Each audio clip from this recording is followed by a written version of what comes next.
Hello everyone, जय हिंद, वंदे मातरम। स्वागत है आप सभी का हमारा आज के इस वीडियो में। मैं हूं गौरव सर और यह है आपका अपना चैनल जिसका नाम है फिजिक्स क्लासेस बाय गौरव सर। तो डियर, बिना देर के हुए करते हैं हम आज का वीडियो स्टार्ट। भौतिक विज्ञान क्लास 12 चैप्टर नंबर 4, नाम है संधारित्र तथा धारिता। तो डियर, आज का जो टॉपिक है इसमें वो है संधारित्रों का संयोजन।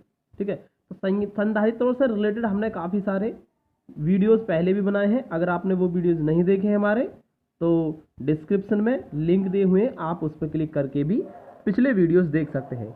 और आज जो है टॉपिक संधारित्रों का संयोजन है, तो हम देखते हैं कि किसी भी परिपथ में संधारित्रों को किस प्रकार जोड़ा जा सकता है। तो ये संधारित्रों को जो परिपथ में जोड़ा जाता है वो दो क्रम में जोड़ा जा सकता है, श्रेणी क्रम में और दूसरा समांतर क्रम में। तो एक एक करके हम बताएंगे कि श्रेणी क्रम में किस प्रकार जोड़ा जा सकता है और तुल्य धारिता किस प्रकार ज्ञात की जा सकती है। और उसी प्रकार हम बताएंगे फिर कि समांतर क्रम में कैसे जोड़ा जा सकता है किसी परिपथ में संधारित्रों को, और फिर तुल्य धारिता जो ज्ञात की जाती है वो किस प्रकार ज्ञात की जा सकती है।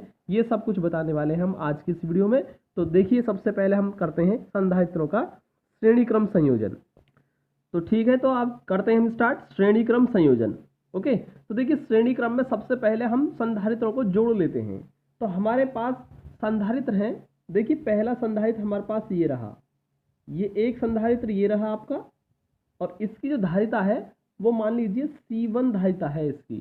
ठीक है, और ये इसकी पहली प्लेट है और ये इसकी दूसरी प्लेट है। ठीक है, ये फर्स्ट प्लेट है और ये सेकंड प्लेट है। ठीक, अब इस प्लेट को,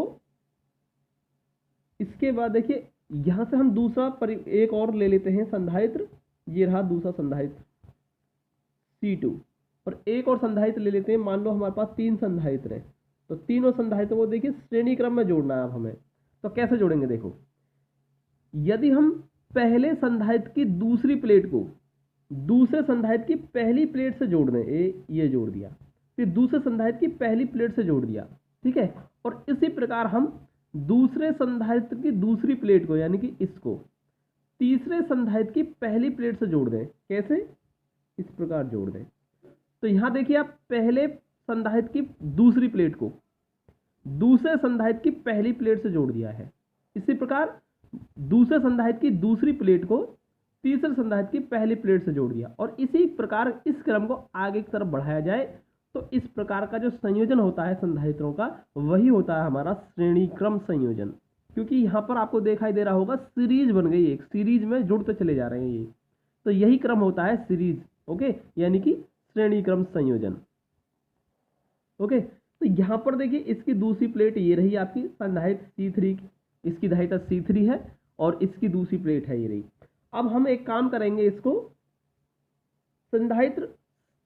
पहले संधारित्र की पहली प्लेट को एक बैटरी से जोड़ देते हैं और उसके बैटरी के धन ध्रुव से जोड़ देते हैं। इसको धन ध्रुव से इसे जोड़ दिया, और संधारित्र C3 की दूसरी प्लेट को बैटरी के ऋण ध्रुव से जोड़ देते हैं, इस प्रकार जैसा कि मैंने यहाँ पर चित्र में लिया है। ओके, अब देखिए यहाँ से बैटरी है, इसका विभव हमने ले लिया V विभव है इस बैटरी का। ओके, तो यहाँ से प्लस, यानी कि यहाँ से हमने प्लस आवेश दिया इसको C1। ठीक है, संधारित्र C1 को दिया, तो इस पर जो प्लस आवेश दिया जाता है वो एक समान रूप से इस प्लेट पर क्या हो जाएगा, फैल जाएगा। तो ये इस प्रकार से प्लस आवेश फैल जाएगा इस पर। इसके बाद संधारित्र C1 की दूसरी प्लेट पर प्रेरण के कारण यहां पर माइनस आवेश आ जाएगा, ऋण आवेश आ जाएगा इस तरीके से, और ये इस प्रकार आ जाएगा जैसा कि हमने समांतर प्लेट संधारित्र जो बताया था उसमें हमने आपको बताया था कि किस प्रकार प्लस और माइनस आ जाता है आवेश। ठीक है, तो अगर आपने वो वीडियो नहीं देखा है तो आप देख सकते हैं वो वीडियो। अगर आपने वो वीडियो देखा है तो आपको समझ में आ गया होगा किस प्रकार यहाँ पर आ गया है। ठीक है, अब इस C1 की दूसरी प्लेट पर बाहर की तरफ प्लस आवेश आ जाएगा, और वो प्लस आवेश यहाँ से होता हुआ संधारित्र C2 की पहली प्लेट पर पहुंच गया, और यहाँ से फिर से ये धनावेशित हो गई, क्योंकि प्लस जो आवेश है ना, इसका बाहरी सतह का जो प्लस आवेश है वो इसमें C2 प्लेट पर आ जाता है। तो ये इस प्रकार से आ गया है। उसके बाद फिर से प्रेरण की घटना होगी, और इस C2 की दूसरी प्लेट पर और उसके अंदर की तरफ प्रेरण की वजह से यहाँ फिर से माइनस आवेश आ जाता है, ऋणावेश, और इसकी बाहरी सरफेस पर प्लस आवेश आ जाएगा यहाँ पर प्रेरण के कारण, और वो प्लस होता यहाँ से होता हुआ संधारित्र C3 की पहली प्लेट पर पहुंच जाता है और इस प्रकार से फैल जाता है।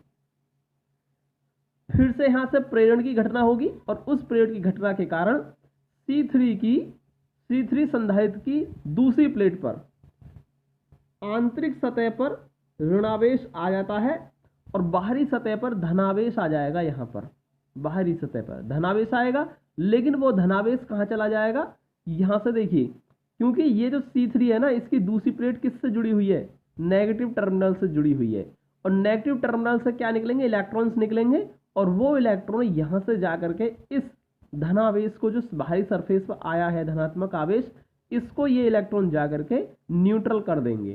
ठीक है, तो इस प्रकार यहाँ से जो धनावेश है वो कहाँ चला गया, खत्म हो जाता है नेगेटिव टर्मिनल से निकलने वाले इलेक्ट्रॉनों के द्वारा। ओके, तो यहाँ से हम देख पा रहे हैं कि C1, C2 और C3 तीन कैपेसिटर हैं जिनकी धारिताएं क्या है, अलग अलग है, लेकिन यहाँ पर हम देख पा रहे हैं कि सब पर आवेश की मात्रा क्या है, समान समान है। तो हर संधारित्र पर आवेश की मात्रा समान है, लेकिन इनके जो विभवांतर होंगे वो अलग अलग होंगे। तो देखिए, सपोज मान लीजिए पहले संधारित्र की प्लेट पर, प्लेटों के बीच विभवांतर है हमारा V1, दूसरे संधारित्र की प्लेटों के बीच विभवांतर मान लिया हमने V2, और इस पर मान लिया है V3। तो आप देख पा रहे हैं यहाँ पर कि इसका जो टोटल, जो इन तीनों संधारित्रों के बीच में जो हमने विभव लगाया है, यानी कि विभवांतर लगाया है, वो V लगाया है, लेकिन दोनों पहले संधारित्र की दोनों प्लेटों के बीच विभवांतर कितना होगा, V1 मान लिया, इसके दोनों के बीच में V2 माना है और इसके बीच में V3 माना है। तो यहाँ से हम एक चीज देखेंगे, ये जो विभवांतर V है वो तीन जगह बट गया, V1, V2, V3। अगर हम फिर से कुल विभव निकालेंगे V, तो किसके बराबर होगा, V1 plus V2 plus V3 के।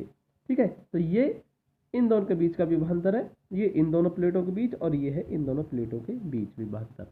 ओके, तो आवेश की मात्रा क्या है, समान है। तो यहाँ से हमने प्लस Q आवेश दिया था, Q आवेश दिया इनको, तो इस पर भी Q आवेश होगा, इस पर भी Q आवेश होगा, और इस पर भी Q आवेश होगा। ओके, तो ध्यान रखना इस चीज का। और देखिए, यहाँ से हम एक चीज निकालने वाले हैं, यहाँ से इसका व्यंजक निकालने वाले हैं, कैसे निकलेगा। तो देखिए, यहाँ से कुल विभव क्या होगा, संयोजन का कुल विभव, कुल विभव V कितना होगा, V1 plus V2 plus V3 होगा। ठीक है, इसे समीकरण 1 नाम देते हैं और यहीं छोड़ देते हैं। अब यहाँ से एक चीज देखेंगे हम, यहाँ से हम एक चीज देखेंगे, हम पहले V1 का मान निकालेंगे। V बराबर Q बटे C होता है फॉर्मूला, ये होता है C बराबर, यानी कि Q बराबर CV वाला फॉर्मूला है, संधारित्र की धारिता वाला। ठीक है, उस फॉर्मूले से निकालेंगे तो V बराबर Q अपॉन C हो जाएगा। तो Q1 अपॉन C1, ध्यान रखना V1 कितना हो जाएगा, Q अपॉन C1। अब Q1 क्यों नहीं लिखा है हमने, क्योंकि सब पर आवेश की मात्रा क्या है, बराबर बराबर है। तो Q1 Q2 Q3 नहीं है, Q है सब पर, तो इसलिए हम यहाँ पर Q1 नहीं लिखेंगे, Q लिखेंगे। लेकिन धारिता C1 है और विभवांतर कितना V1 है, तो V1 बराबर Q बटे C1। इसी प्रकार यदि हम V2 का मान निकालें, यानी इस V2 का निकालें, दूसरा संधारित्र जो है C2, इसके बीच विभवांतर कितना V2 है, तो उस V2 का मान क्या निकालेंगे हम, Q अपॉन C2, और V3 का मान ऐसे ही हम निकालेंगे तो Q अपॉन C3 हो जाएगा। तो यहाँ से मैंने V1, V2, V3 के मान लिखे हैं, और इन V1, V2, V3 के मान मैं कहाँ रख दूंगा, इसमें समीकरण नंबर 1 में रख दूंगा। ठीक है, तो समीकरण 1 से क्या हो जाएगा, देखिए समीकरण 1 से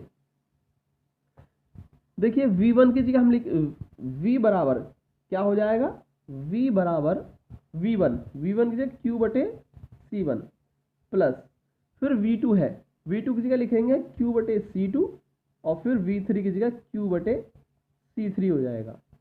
ठीक है, अगर मान के चलिए हम क्या देख रहे हैं, इस पूरे संधारित्र की जो तुल्य धारिता है, मान लीजिए वो कितनी है, C है। अलग अलग संधारित्रों की धारिता है C1, C2, C3, लेकिन अगर हमने पूरे संयोजन की तुल्य धारिता जो मानी है, मान लो वो कितनी है, C है, तो यहाँ से V बराबर Q बटे C हो जाएगा। ओके, तो V बराबर क्या हो गया, Q बटे C हो गया। तो इस चीज को हम कहाँ रख देंगे, यहाँ रख देंगे इसकी जगह। तो यहाँ पर v की जगह क्या लिखेंगे, q बटे c बराबर कितना हो जाएगा, q बटे c1 प्लस q बटे c2 और प्लस q बटे c3 हो जाएगा। ठीक है, अब यहाँ से हम q कॉमन ले सकते हैं सब में से। तो जब सब में से q कॉमन लेंगे इसमें से, तो यहाँ 1/c1 plus 1/c2 plus 1/c3 हो जाएगा। और इस q से ये q कैंसिल हो जाएगा। तो यहाँ पर जो हमारा बच गया वो बच गया 1/c, जो किसके बराबर होगा, 1/c1 plus 1/c2 plus 1/c3 के। और यही होती है तुल्यधारिता श्रेणी क्रम संयोजन में संधारित्र की। तो डियर स्टूडेंट्स, आप देख पा रहे हैं कि श्रेणी क्रम में अगर एक से ज्यादा संधारित्र श्रेणी क्रम में जुड़े हुए हैं किसी परिपथ के अंदर, तो हमेशा उनकी तुल्यधारिता जो ज्ञात करेंगे वो हम इस फॉर्मूले से ही ज्ञात करेंगे। ठीक है, तो यही होता है हमारा आज का वीडियो खत्म। अगर वीडियो पसंद आए हो तो लाइक करें, चैनल को सब्सक्राइब जरूर कर लें। मिलते हैं अगले वीडियो में, तब तक के लिए जय हिंद, वंदे मातरम।